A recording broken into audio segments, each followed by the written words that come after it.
Tara, samahan nyo kami. Mag-spear fishing. Sila, ako manonood lang.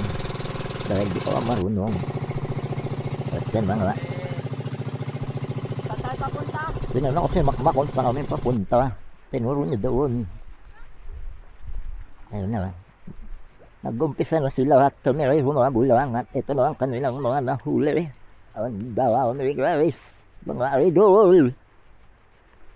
Ang dami na nila makuha. Walang uwi lang at walang mahuling isda.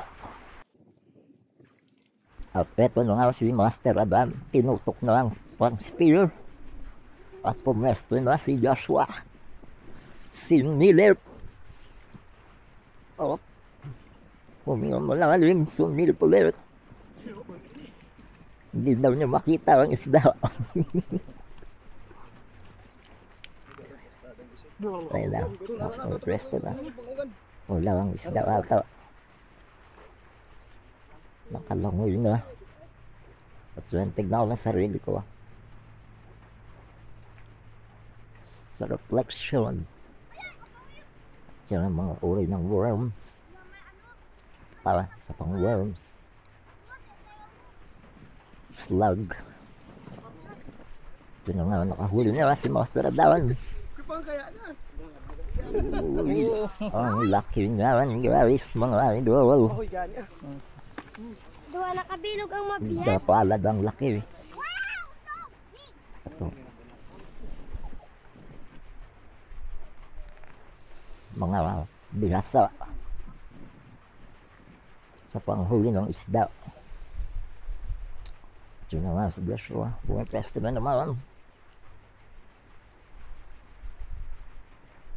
Pumpesto na naman. At dumapa na naman.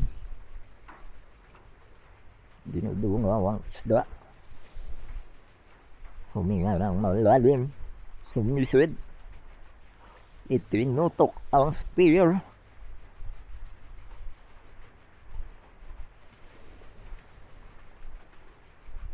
Tingnan natin kung may mahuli siya. Ayun, nakalangoy na, sabi ko dyan. Ayun na, pumitik. Op. Pumitik ulit. Ayun na, nakahuli na nga. Joshua, makakuha. Dawali. Dawali ang kanina po niya lang hinahanap. Yun na nga. Naturantan mga may malaking isda daw.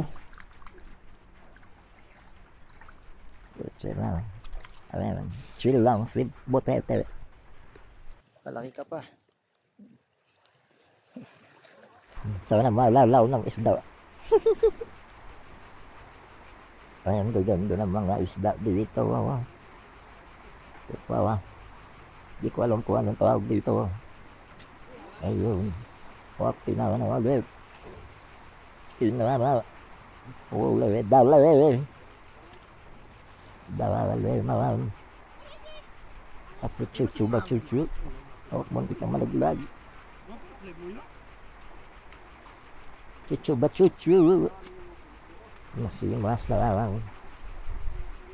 Ang cute, parang dog.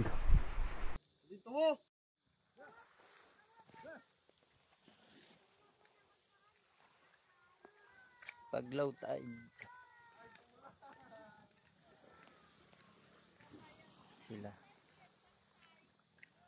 Sila naghahanap pag low tide. Kuha ng isda.